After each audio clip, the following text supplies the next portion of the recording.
அடுத்ததாக நம்முடைய சமூகத்துக்கு கிடைக்கிற மிக முக்கியமான ஒரு பண்பு என்னன்னு சொன்னா, இந்த மனுஷனாக பிறந்தவன்ற ஒரு முக்கியமான ஒரு பண்பு தான் அது. நம்முடைய சமூகத்திட்ட மட்டுமல்ல, மனித சமுதாயத்திட்டே உள்ள ஒரு கெட்ட பழக்கம் என்னன்னு சொன்னா, திருப்தி அடைகிறதே இல்லை.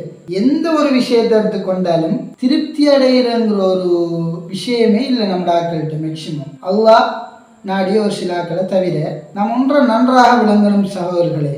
அல்லாஹுக்கு சுப்ஹானஹு வ தஆலா இந்த உலகத்துல நம்மளை படைச்சி பரிபாலிச்சு அவனோட அருள்களை நிறைய நமக்கு வழங்கி இருக்கான். ஆனால் நம்மளோட சமூகம் என்ன செய்யறதில்ல, அதை நினைச்சு சந்தோஷப்படுறதோ அல்லது நன்றி செலுத்துறதோ இல்லை. மாறாக திருப்தி அடைகிற வீதம் மிக குறைவு. இந்த திருப்தி அடையாதால மனுஷன் ஒரு விஷயத்தை கொண்டு திருப்தி அடையாத காரணத்தால மிக முக்கியமான ஒரு பண்பு அவன்கிட்ட என்ன செய்யுது, வளருது. அதாவது பொறாம குணம்ங்கிறது இருக்கே, அது மிகப்பெரிய ஒரு கெட்ட குணம்.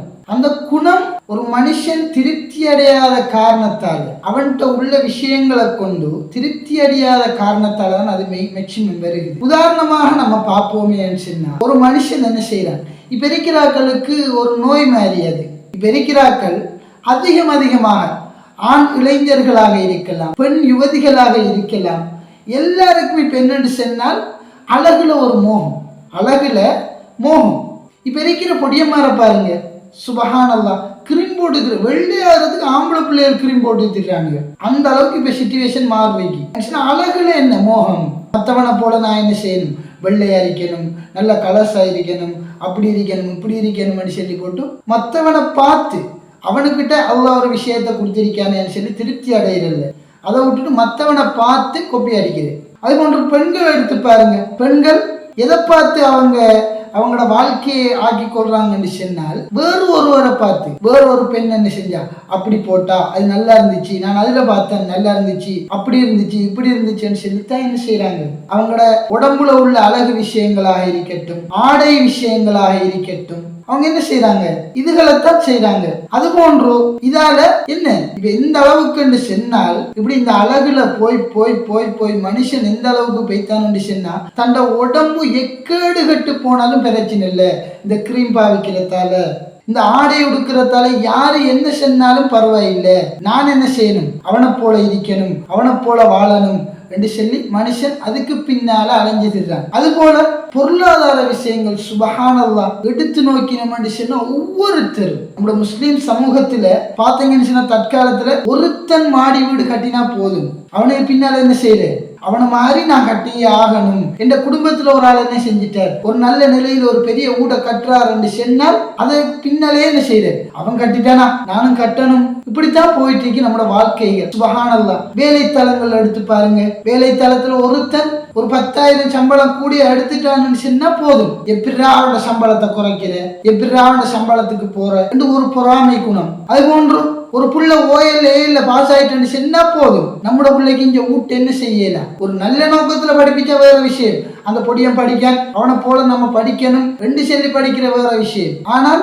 அவன் பாஸ் ஆயிட்டானா, அவன் மகன் எந்த மகன் பாஸ் ஆன, இந்த மகனுக்கு என்ன பாடப்படுத்துறோம். சுபஹானல்லாஹ், இப்படி நம்முடைய சமூகத்தின் நிலைகள் எங்க போய்கொண்டிருக்கு சகோதரர்களே. நபி ஸல்லல்லாஹு அலைஹி வஸல்லம் அவர்கள் கூறக்கூடிய ஹதீஸ் புகாரியில பார்க்க, நபி ஸல்லல்லாஹு அலைஹி வஸல்லம் அவர்கள் கூறினார்கள், ஒரு மனிதனை நம்ம பார்த்தால், ஒரு மனிதனை நாம பார்க்க, அந்த மனிதன் அவனது தோற்றத்திலும் செல்வத்திலும் நம்மளை விட உயர்ந்தவனாக இருந்தால், உயர்ந்த அந்தஸ்தில் இருந்தால், நாம் செய்ய வேண்டிய முதல் வேலை என்ன தெரியுமா சகோதரர்களே, நம்மளை விட கீழே உள்ளவன் யார் இருக்கான், நம்முடைய மட்டத்தை விட கீழே உள்ளவன் யார் இருக்கான் என்கிறத பார்த்து நம்ம என்ன செய்யணும், அல்லாஹ்வுக்கு சுக்ர் செய்யணும். நாம இப்ப அழகை தேடி அலையிறோம், நம்ம மோத்துல அழகை தேடி அலையிறோம். எத்தனையோ பேருக்கு முகமே சீரா இல்லாம இருக்கு சகோதரர்களே. ஒரு சம்பவம் ஒன்று நான் சொல்றேன். நான் தொழில் விஷயமாக ஒரு ஊருக்கு என்ன செய்யறேன், போறேன். அடிக்கடி அந்த ஊருக்கு போவேன். அந்த ஊருக்கு போயிட்டு வரக்குள்ள இட வழிபாட்டுல ஒரு மாற்று மத சகோதரர்களால் சந்திப்பேன். அவரை காணுவேன்.